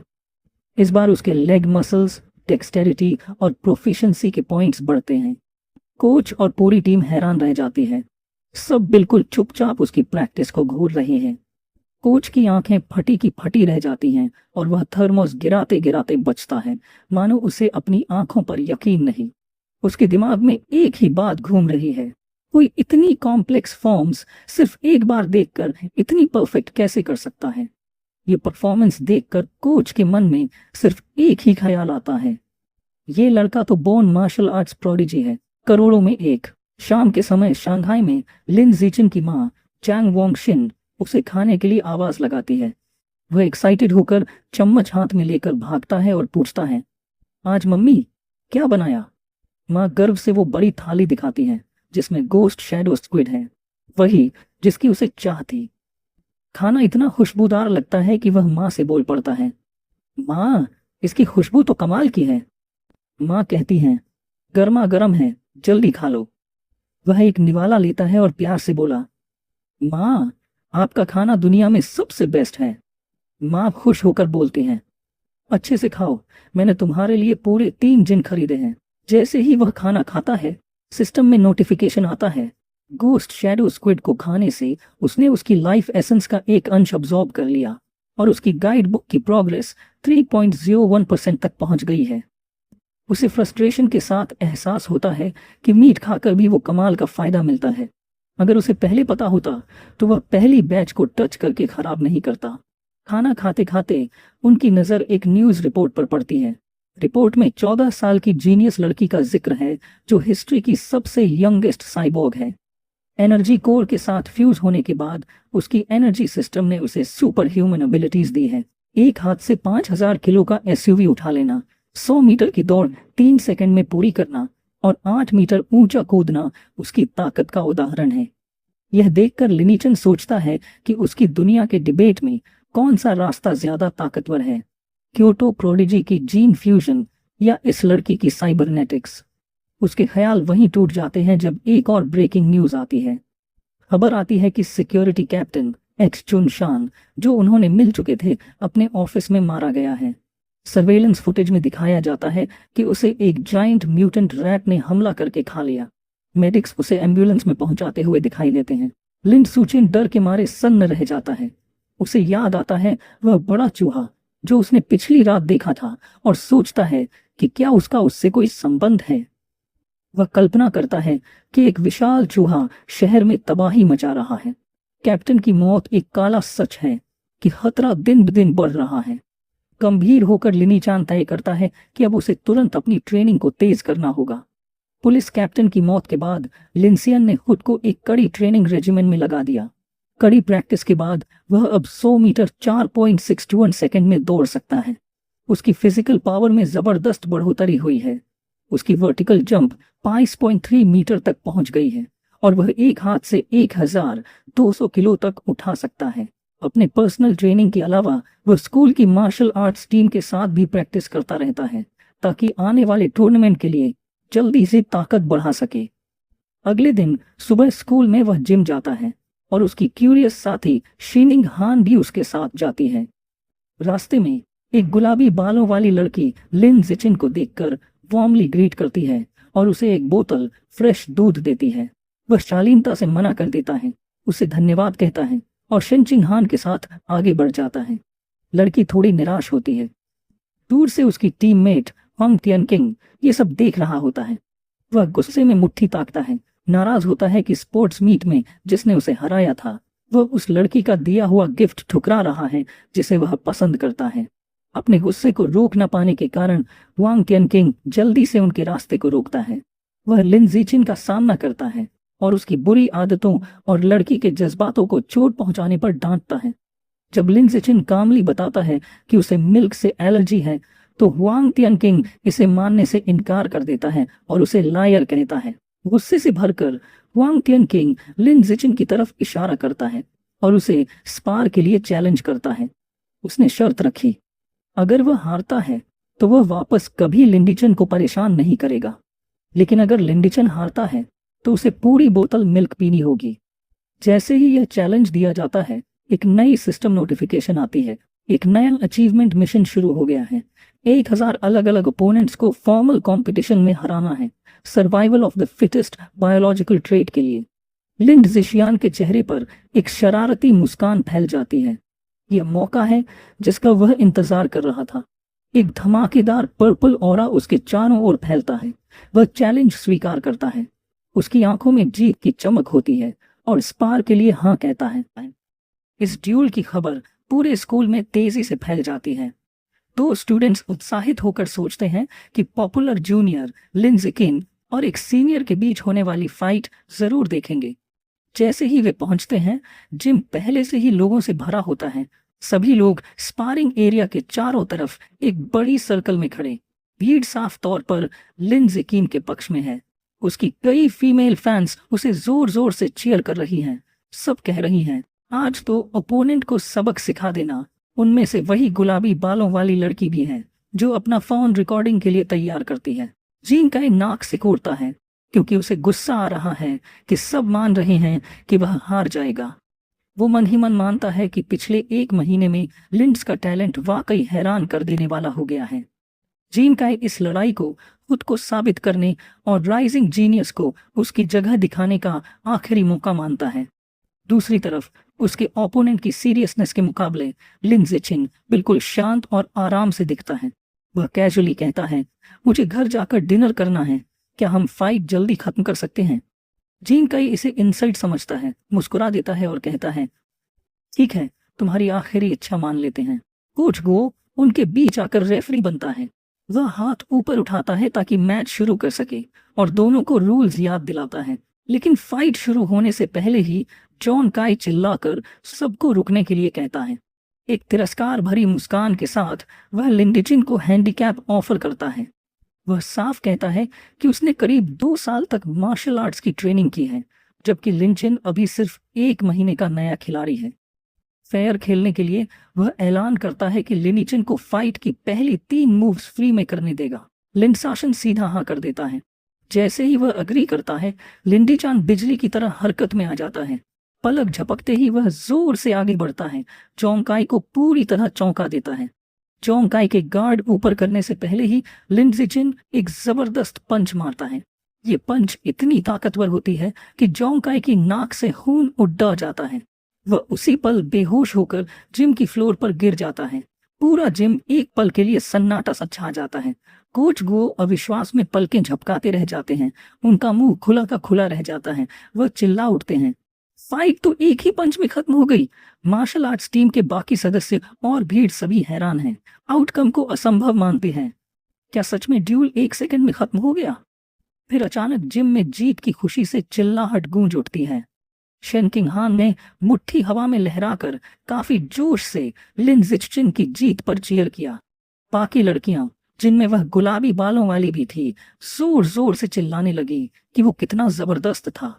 अपने हारे हुए ओपोनेंट के ऊपर खड़े होकर लिन ज़िचिन को सिस्टम से नोटिफिकेशन मिलता है।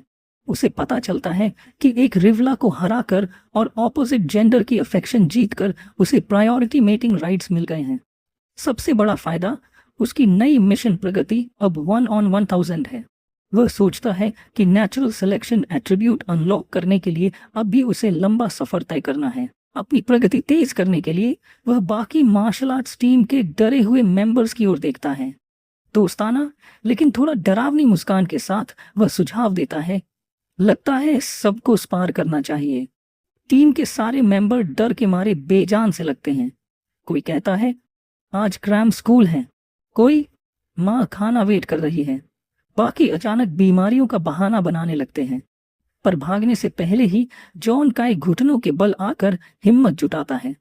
वह मानने से इनकार करता है और गुस्से में लिन जिचिन पर चीटिंग का इल्जाम लगाता है, रिमैच में हराने की धमकी देता है। कोच गो सामने आ जाते हैं, जांग काई को समझाते हैं कि हार को मर्द की तरह स्वीकारो। कोच वही सोचते हैं, क्या वो पंच सिर्फ किस्मत थी? इसे टेस्ट करने के लिए वह टीम के एक और सदस्य शाओजी पर आजमाने का फैसला करते हैं। उसका नाम सुनकर एक स्पाइकी बालों वाला लड़का डर से जम जाता है। वो भले ही फाइटिंग स्टांस में आ जाता है, लेकिन उसके चेहरे पर डर साफ दिखता है। प्लीज लिन जिचिन, मेरे चेहरे पर मत मारना। 10 मिनट बाद हाल साफ है। कई मार्शल आर्ट्स टीम के मेंबर जिम फ्लोर पर बेहोश पड़े हैं। लिन जिचिन सबके ऊपर खड़ा होता है, सोचता है कि उसने जानबूझकर ज्यादा तेज हमला नहीं किया, बस हल्की फुल्की मारपीट की।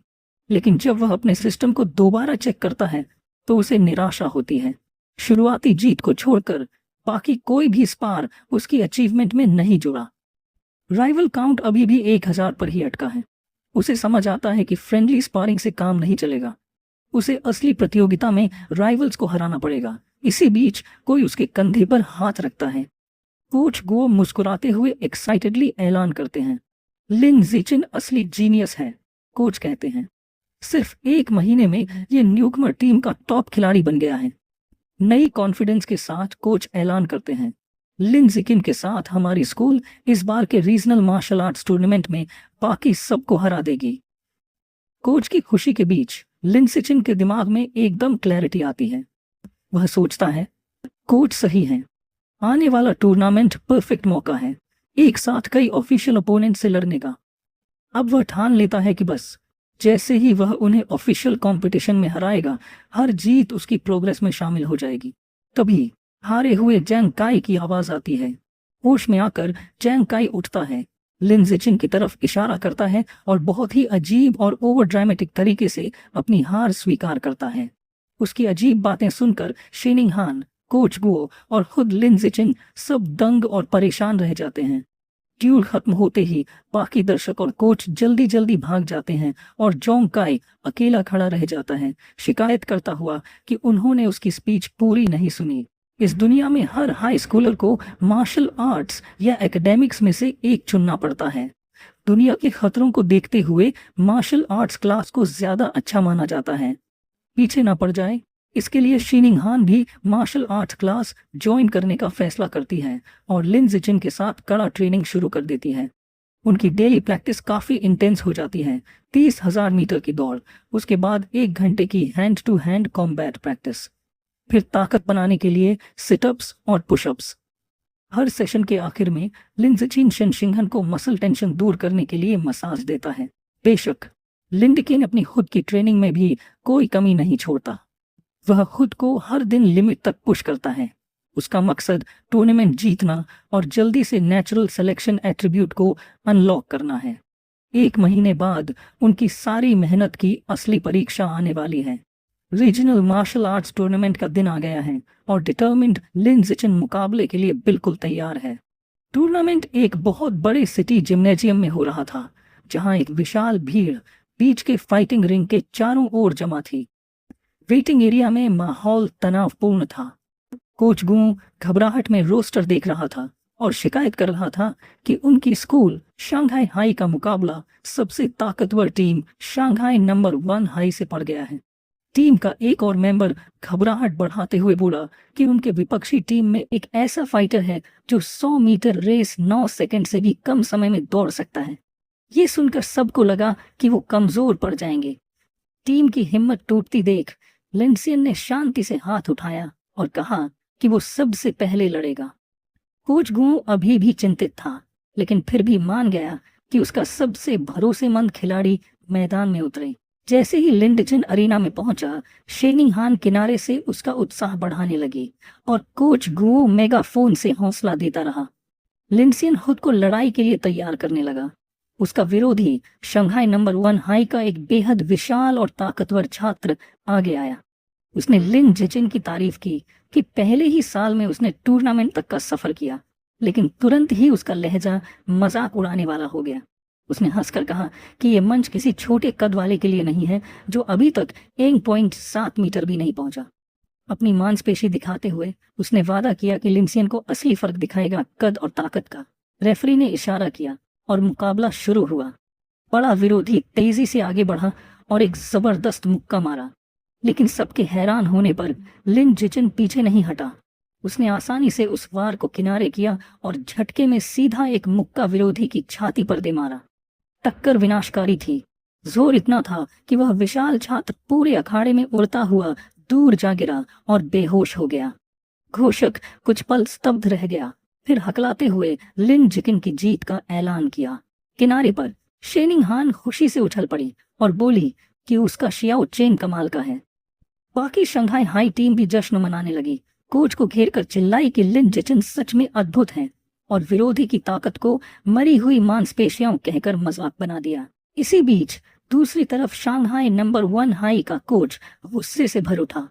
उसने अपने हारे हुए छात्र को डांटते हुए कहा कि वह बिना सोचे समझे सीधा हमला कर बैठा और अपना फुटवर्क इस्तेमाल ही नहीं किया। रिंग में वापस लिन जिचिन को सिस्टम नोटिफिकेशन मिला, जिसमें कंफर्म हुआ कि उसने एक और टूर्नामेंट राइवल को हरा दिया है। उसकी रैंकिंग बढ़ गई और उसका एलिमिनेशन काउंट 100 तक पहुंच गया। उसने मुट्ठी भींची, संतुष्ट होकर सोचा कि यही मैच उसे आगे बढ़ने के लिए चाहिए।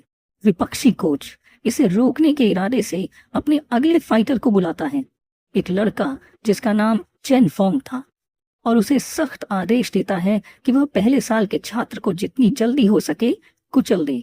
चेन फोंग शांति से मान जाता है। वह स्टेज पर चढ़ता है और रेडी स्टैंस लेता है, पिछले फाइटर से कहीं ज्यादा कंपोज्ड दिखाई देता हुआ।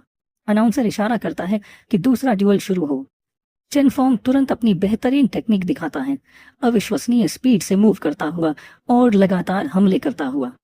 लिंजी चेन शांति से इस असॉल्ट का सामना करता है और एक शक्तिशाली किक को सिर्फ एक हाथ से ब्लॉक कर देता है, लेकिन उसके ब्लॉक की ताकत इतनी ज्यादा होती है कि चेन फोंग हवा में बेकाबू घूमता हुआ सीधा अरीना फ्लोर पर गिर पड़ता है और बेहोश हो जाता है।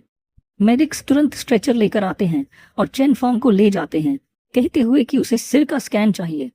भीड़ हैरान रह जाती है। लोग आपस में बड़बड़ाने लगते हैं, सोचते हुए कि अभी क्या हुआ, और अंदाजा लगाते हैं कि शायद शंघाई हाई का ये छात्र बेहद लकी है। कुछ गुस्साए दर्शक चिल्लाते हैं कि टूर्नामेंट रिग्ड है और रिफंड की मांग करते हैं, लेकिन शांघाई नंबर 1 हाई का कोच सच्चाई समझ चुका था।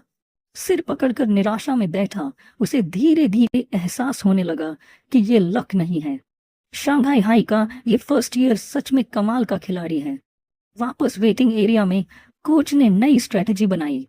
उसने अपने अगले फाइटर को बुलाया, नुकीले बालों वाला लड़का जिसका नाम का फे था, और उसे सख्त आदेश दिए कि वह पूरी तरह डिफेंस पर ध्यान दे और चेतावनी दी कि अब हारने की गुंजाइश नहीं है। लेकिन गाफे आत्मविश्वास से भरा हुआ था। उसने कामली अपने कोच से कहा कि चिंता मत करो, वह जरूर जीतेगा। जैसे ही वह रिंग की ओर बढ़ा, गाफे मन ही मन लीन की जीतों को नजरअंदाज कर रहा था। उसका मानना था कि उसका प्रतिद्वंद्वी असली ताकतवर नहीं है और अब तक सिर्फ चालों से जीता है। अपनी बेहतरीन स्पीड 100 मीटर डैश 9 सेकंड से कम में और ज्यादा एक्सपीरियंस के भरोसे उसे पूरा यकीन था कि वह हार ही नहीं सकता। भीड़ में घमाघमी हलचल थी। दर्शक गाफे की रेप्यूटेशन पर चर्चा कर रहे थे और उसकी स्पीड देखकर हैरान थे। भीड़ में कोई कहता है कि उसके पिता एक जीन फ्यूजन यूजर हैं और इसी वजह से उसकी एबिलिटीज इतनी एनहांस्ड हैं। सबको लगता है कि अब लिन जिचिन की ये शानदार रन यहीं खत्म होने वाली है, लेकिन साथ ही सब उसके पोटेंशियल को भी मानते हैं। अनाउंसर ड्यूअल शुरू करने का इशारा करता है। अपने कोच की बातों को अनसुना करते हुए गा तुरंत ऑफेंसिव हो जाता है। वो लिन जिचिन की तरफ जोरदार किक से अटैक करता है और फिर रैपिड स्ट्राइक्स बरसाने लगता है। यही वो अपनी स्पेशल टेक्निक निकालता है, flowing water shattering rock fist. Coach गुस्से से अपनी सीट से चिल्लाता है, अपने स्टूडेंट को डांटते हुए कि उसने ऑर्डर्स फॉलो क्यों नहीं किया, लेकिन गार्ड डिफेंस को बेकार समझता है। उसे यकीन है कि उसके जैसा जीनियस को इसकी जरूरत ही नहीं। उधर लिन जिचिन आसानी से उसके सारे ब्लोज इवेड मींस डिफेंड करता जाता है। उसे ये टेक्निक इंटरेस्टिंग लगती है और वहीं खड़े खड़े डिसाइड कर लेता है कि इसे सीख लेगा। गा फ्रस्ट्रेट हो जाता है क्योंकि उसकी एक भी हिट कनेक्ट नहीं हो रही। थक कर वो रुक जाता है और गुस्से में पूछता है कि आखिर लिन जीन उसके अटैक से बच कैसे रहा है। लिनजीन बिना घबराए कामली जवाब देता है, और कोई मूव्स हैं तुम्हारे पास? सीधा उसे टॉन्ट कर देता है। ये सुनकर गफे और भड़क जाता है और डेस्परेट होकर पंचेस की नई बराज छोड़ देता है। लेकिन मूव्स वही पुरानी और प्रिडिक्टेबल होती हैं। लिंडसे चिन सोचता है, ठीक है, अब ऑब्जर्वेशन काफी हुआ, चलो खत्म करते हैं।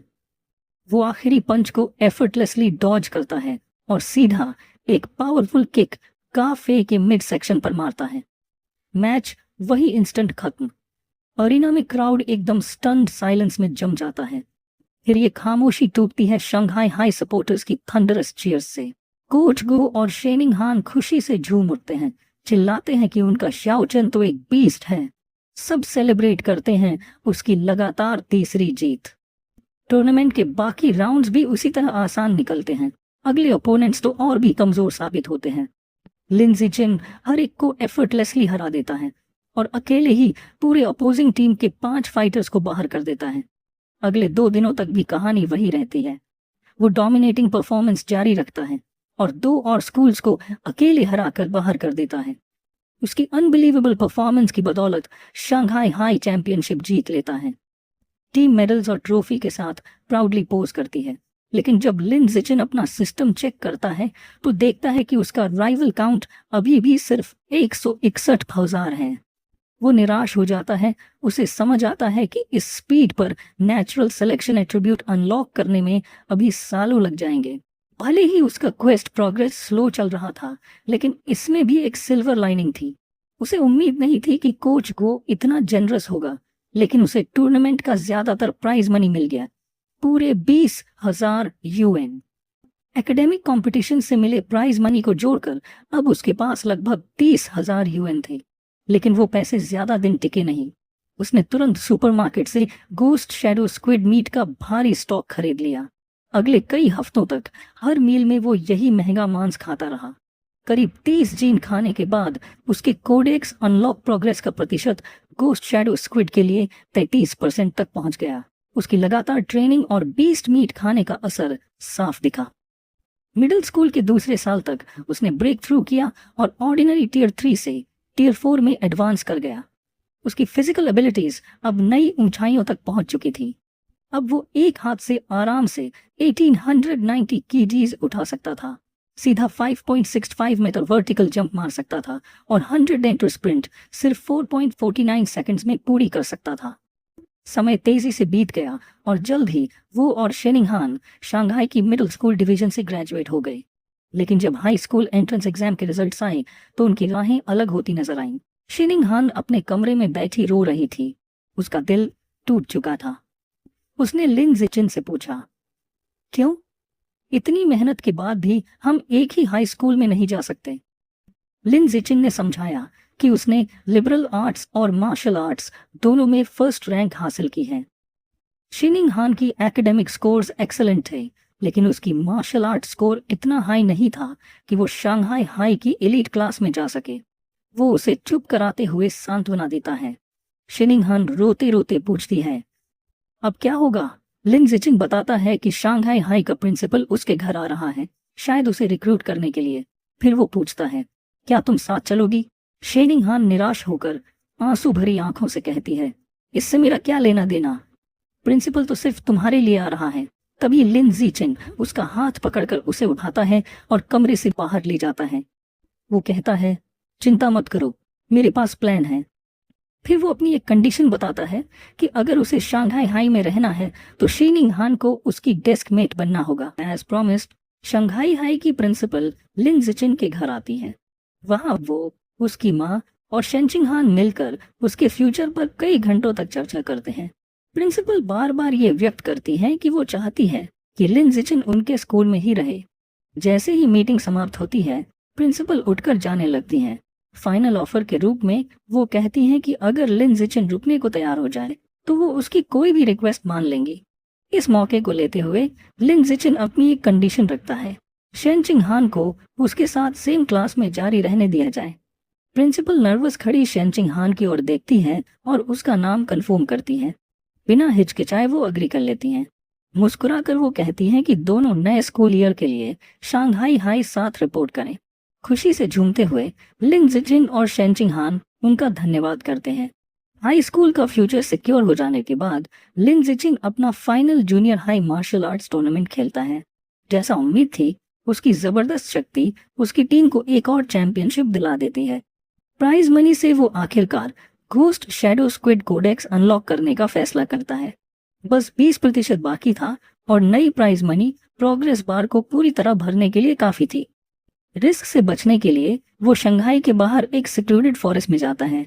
वहां वो स्क्विड मीट का अंतिम हिस्सा खाकर उसकी लाइफ एसेंस डेवोर करना शुरू करता है। एक शक्तिशाली नीली एनर्जी उसे घेर लेती है और सिस्टम नोटिफिकेशन कंफर्म करता है कि वो बहुत एसेंस एब्जॉर्ब कर रहा है। उसकी आंखें चौड़ी हो जाती हैं जब फाइनल सर्ज ऑफ पावर आता है और प्रोग्रेस बार 100% पर पहुंच जाता है। नया नोटिफिकेशन अनाउंस करता है कि उसने ghost shadow squid codex unlock कर लिया है और उसे एक नई बायोलॉजिकल एट्रीब्यूट मिली है, ब्लेसिंग ऑफ लिक्विड एफिनिटी। ये एबिलिटी उसकी पानी के साथ एफिनिटी बढ़ाती है, जिससे वो एक्वाटिक एनवायरनमेंट्स में आसानी से मूव कर सकता है और यहाँ तक कि वैनिश भी हो सकता है। लेकिन जैसे ही पावर सेटल होती है, वो शांत जंगल में खड़ा लिम्प स्क्विड टेंटिकल्स पकड़े हुए महसूस करता है कि उसकी नई एबिलिटी थोड़ी अंडरवेलमिंग है। पॉन्ड के नजदीक टेस्ट करने पर उसे कुछ फायदे दिखते हैं। उसकी स्किन लंबे समय तक सोक करने पर भी रिंकल नहीं होती और स्विमिंग भी आसान हो जाती है क्योंकि वाटर रेजिस्टेंस काफी कम हो जाता है। लेकिन इसके अलावा कोई नोटिसेबल इफेक्ट नहीं मिलता। वो पानी में बैठकर रैशनलाइज करता है कि क्योंकि घोस्ट शैडो स्क्विड एक लो टियर बीस्ट है, इसलिए इसकी एबिलिटी भी ज्यादा पावरफुल नहीं है। अब उसे समझ आता है कि अगर बेहतर एट्रीब्यूट्स चाहिए तो या तो हायर ग्रेड बीस्ट मीट खरीदनी होगी या फिर इतना स्ट्रांग बनना होगा कि खुद powerful wild mutant beasts Hunt कर सके। टेरिफाइंग जायंट म्यूटेंट रैट्स की मेमोरी उसके रिजॉल्व को और मजबूत कर देती है। फिस्ट को कसकर वो ठान लेता है कि और स्ट्रांग बनेगा। स्कूल शुरू होने में अब सिर्फ 1 हफ्ता बचा है। लिन जिचिन की माँ और शेनचिंग हान का परिवार ट्रिप पर जाने का फैसला करते हैं। लिक्विड अफिनिटी को और बेहतर स्टडी करने के लिए लिन जिचिन सजेस्ट करता है कि वे बीच जाएं। ओशन में खड़े होकर शेनचिंग हान कांप जाती है और शिकायत करती है कि सी वाटर ठंडा है, लेकिन लिन जिचिन को बिल्कुल होम जैसा फील होता है। वो उसे कहता है धीरे धीरे एडजस्ट कर और खुद पानी में डाइव लगाकर इनक्रेडिबल स्पीड से स्विम करता है। जैसे ही वो मूव करता है, सिस्टम उसे स्विमिंग और डाइविंग के लिए स्टैट पॉइंट्स रिवॉर्ड करता है। शोर से नर्वस शेनचिंग हान उसे आवाज देती है और स्विमिंग सिखाने को कहती है। लिन जिचिन पानी से सिर बाहर निकालता है, उसे स्विमिंग सिखाने के लिए कहा। लिन जिचिन पानी से सिर बाहर निकालता है और अचानक याद करता है कि उसका बचपन का दोस्त अभी स्विमिंग नहीं जानता। वो पेशेंटली उसे बेसिक सिखाने लगता है। उसकी एवरेज एथलेटिक टैलेंट देखकर वो मानता है कि इसे सीखने में समय लगेगा, लेकिन शेनकिंग एन उसे गलत साबित कर देती है। वो एक्साइटेड होकर कहती है कि स्विमिंग सरप्राइजिंगली इजी है और उसने तुरंत सीख लिया। आसानी से डाइव करती हुई वो ग्रेसफुली तैरती है और सरफेस पर आती है तो उसके चेहरे पर हैरानी होती है। लिन जिचिन शॉक्ड होकर देखता है क्योंकि बिना किसी इंस्ट्रक्शन के डाइव कर लेना नॉर्मल नहीं है और उसके चारों ओर से एक अजीब ब्लू ऑरा ऑफ वाटर निकलता हुआ दिखता है। सरफेस पर आने के बाद वो एक्साइटेड होकर कहती है कि ये कितना अमेजिंग फील हो रहा है। वो नोट करती है कि पानी के अंदर आंखें खोलना नॉर्मली जलन करता है, लेकिन उसे कोई डिस्कम्फर्ट नहीं हुआ, बल्कि उसे कूल और प्लेजेंट लग रहा था। उसके वर्ड सुनकर लिन जिचिन डीप सोचे में पड़ जाता है। वो देखता है कि ये अनयूजुअल है। नेचुरल टैलेंट होने के बावजूद इंस्टेंटली सभी स्किल सीख लेना पॉसिबल नहीं है। अचानक उसे एक रियलाइजेशन होता है। उसे याद आता है कि शेनकिंग एन को बचपन से बेड वेटिंग की प्रॉब्लम थी। नर्वस होने पर शायद ये वीकनेस असल में उसकी पावरफुल इननेट वाटर एफिनिटी का साइन है। ये सोचकर वो एक्साइटेड हो जाता है और मान लेता है कि शायद उसके पास कोई स्पेशल कल्टीवेशन बॉडी है, जैसे उसके पेरेंट्स की नॉवेल्स में कैरेक्टर्स होते हैं। थ्योरी टेस्ट करने के लिए वे दोनों फिर डाइविंग जारी रखते हैं। उसका परफॉर्मेंस उसे और शॉक कर देता है। दोनों अंडर वाटर वर्ल्ड एक्सप्लोर करते हैं और देखते हैं कि वो 10 मिनट से ऊपर ब्रेथ होल्ड करके तैर रहे हैं। बिगनर होने के बावजूद ये शेनिंग हान के लिए इनक्रेडिबल है। तैरते हुए अचानक शेनिंग हान का एक्सप्रेशन बदल जाता है।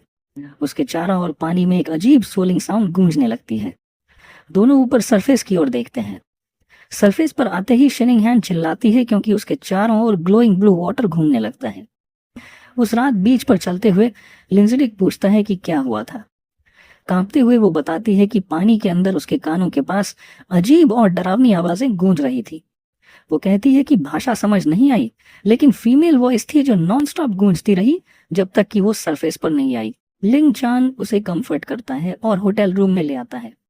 बाद में वो इंटरनेट पर इस स्ट्रेंज फीमेल वॉइस के बारे में खोज करता है, लेकिन कुछ नहीं मिलता। अनसेटल्ड होकर और नींद ना आने पर वो ट्रेनिंग करने लगता है। 1000 वेटेड सिटअप्स करते हुए अचानक उसे पावर का सर्ज महसूस होता है। सिस्टम नोटिफिकेशन आता है कि उसकी मेहनत रंग लाई है। वो ऑर्डिनरी टीयर 5 तक एडवांस कर चुका है। सरप्राइज होने के बावजूद वो खुश है और अपनी नई स्ट्रेंथ पर विचार करता है। टीयर 5 पर वो अब एक fully grown giant mutant rat को टक्कर देने जितना स्ट्रांग है। उसकी आंखों में डिटर्मिनेशन की चमक आती है और मुट्ठी भींचते हुए वो कॉन्फिडेंट महसूस करता है कि अब वो बीस्ट्स को बेयर हैंड से फाड़ सकता है। अपने नए लिमिट्स टेस्ट करने के लिए वो रात में एम्प्टी बीच पर जाता है। स्टैट बूस्ट इमेंस है। उसका 100 मीटर डैश टाइम घटकर सिर्फ 3.64 सेकंड्स रह गया और वर्टिकल जंप बढ़कर 6.98 मीटर हो गया। स्ट्रेंथ टेस्ट करने के लिए वो एक नियर बाय कार उठाने की कोशिश करता है और पाता है कि वो 1600 किलोग्राम की गाड़ी को अब एक हाथ से उठा सकता है। इस नए प्रोग्रेस के साथ उसकी लाइफ आगे बढ़ती है। वेकेशन खत्म हो जाती है और वो शेनचिंगहान शंघाई में हाई स्कूल शुरू करते हैं। पहले दिन वो क्लास ड्यूटी के लिए जल्दी पहुंचते हैं। 2 नई क्लासमेट्स तुरंत उसे पहचान लेती हैं और उत्साहित होकर विस्पर करती हैं कि वो कितना हैंडसम है और कितनी लकी है कि ड्यूटी उसके साथ कर रही हैं। जबकि उसे आश्चर्य होता है कि क्लासमेट्स उसे जानती हैं। उससे भी अनएक्सपेक्टेड होता है कि सिंपल क्लास ड्यूटी करते हुए एक नया सिस्टम क्वेस्ट ट्रिगर हो जाता है। अचीवमेंट के लिए 1000 कोऑपरेटिव टास्क कंप्लीट करने होंगे ताकि नया biological attribute social animal unlock हो सके। शेनचिंगहान के साथ क्लासरूम साफ करते हुए वो सोचता है कि ये नया एट्रीब्यूट क्या करेगा। स्कूल शुरू हो चुका है तो वो मौका पाकर स्कूल के बाद मेहमत सुपरमार्केट जाता है। अब जबकि उसने ghost shadow squid codex unlock कर लिया है, वो जानता है कि अब उसे अपनी एबिलिटी के लिए नया टारगेट चुनना है। Expensive beast meat section browse करते हुए उसकी नजर एक नई आइटम पर टिक जाती है। रेफ्रिजरेटेड केस में एक सैवेज जायंट ईगल का पैकेज्ड हेड रखा है जिसकी कीमत है 199.8 युआन पर जिन। उसके चेहरे पर ईगर ग्रिन फैल जाती है जब वो पैकेज उठाता है और अपना डिसीजन पक्का करता है।